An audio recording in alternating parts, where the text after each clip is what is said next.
నమస్తే SR7 TV news కి స్వాగతం.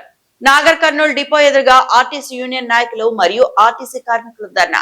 నాగర్ కర్నూల్ జిల్లా కేంద్రంలో ఆర్టీసీ డిపో ఎదురుగా ఆర్టీసీ యూనియన్ అధ్యక్షులు పిఎస్ రావు, ఉపాధ్యక్షులు జె శ్రీనివాసులు, సత్యనారాయణ, సీనియర్ కండక్టర్లు ఆదుల నందీశ్వర్, హేమాద్రి మరియు మహిళా కండక్టర్లు పాల్గొన్నారు.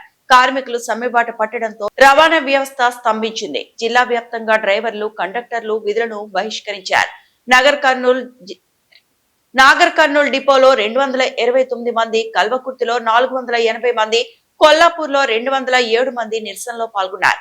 తెల్లవారుజాము నుంచి బస్సులు డిపోలకే పరిమితం కాగా బస్సులు లేక నాగర్ కర్నూల్ బస్టాండ్ వెలువెళ్లిపోతోంది.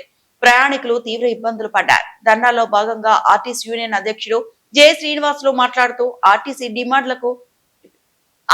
డిమాండ్లను ప్రభుత్వం పూర్తి చేసే వరకు ఈ ధర్నా కొనసాగుతుందని హెచ్చరించారు. ధర్నా శాంతియుతంగా చేస్తామని వివరించారు. తాడూరు మండల రిపోర్టర్ జానకి రాములు. ఏదైతే రాష్ట్ర జేఏసీ పిలుపు మేరకు ఇవాళ రాష్ట్ర వ్యాప్తంగా టీజీఎస్ ఆర్టీసీలో ఉన్నటువంటి ఉద్యోగస్తులందరూ దాదాపుగా 40,000 మంది ఉద్యోగస్తులు 97 డిపోలలో ఇవాళ అర్ధరాత్రి నుంచే సమ్మెలోనికి పోవడం జరిగినది. ఏదైతే మేము పెండింగ్ సమస్యలు ఉన్నాయో ఆ సమస్యలు పరిష్కరించాలని డిమాండ్ చేస్తూ ఉన్నాం. ఇవాళ కొత్త సమస్యలు తీసుకొచ్చి ముందలు పెట్టలే. ఇవాళ ఎంతసేపు సంస్థ నిలబడాలి, ఆర్టీసీ అభివృద్ధి చెందాలని చెప్పి డిమాండ్ చేస్తున్నాం తప్ప వేరే కాదు. ఎందుకంటే ఇవాళ ఉద్యోగులుగా ఎలక్ట్రికల్ బస్సులు తెచ్చి అద్దె బస్సులు తీసుకొచ్చి పెడుతున్నారు కాబట్టి ఆర్టీసీ ఆస్తులు ధ్వంసమయ్యే అవకాశం ఉంది కాబట్టి మేము ఇలా సమ్మెలోనికి పోవడం జరిగింది. రేపు రాబోయే రోజుల్లో చేసి పిలిపించిన రోజుల వారీగా చేస్తాం. ఇక్కడ ఆర్టీసీని ఆస్తులు నష్టపరచడం కానీ ఇంకోటి కానీ ఆవేశానికి తావు లేకుండా సహకరిస్తామని కోరుకుంటున్నాం. ఈ గవర్నమెంట్ యాజమాన్యం కూడా ఒక మెట్టు కిందకి దిగొచ్చి ఏదైతే చిన్న సమస్యలు ఉన్నాయో మేము ఆర్టీసీని గవర్నమెంట్లో విలీనం చేయాలని గత 10 సంవత్సరాలకు వెళ్ళి అడుగుతూ ఉన్నాం.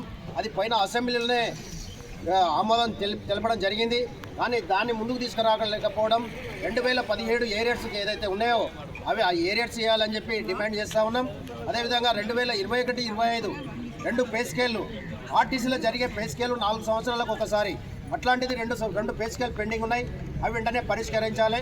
అదేవిధంగా ఆర్టీసీలో యూనియన్లు అనేటివి ఎప్పటి నుంచో 1930 నుంచి యూనియన్లు ఉండేవి. అట్లాంటిది ఈ గవర్నమెంట్ పైన ఏదైతే తెలంగాణ గవర్నమెంట్ ఉందో ఆ గవర్నమెంట్ రద్దు చేయడం జరిగింది.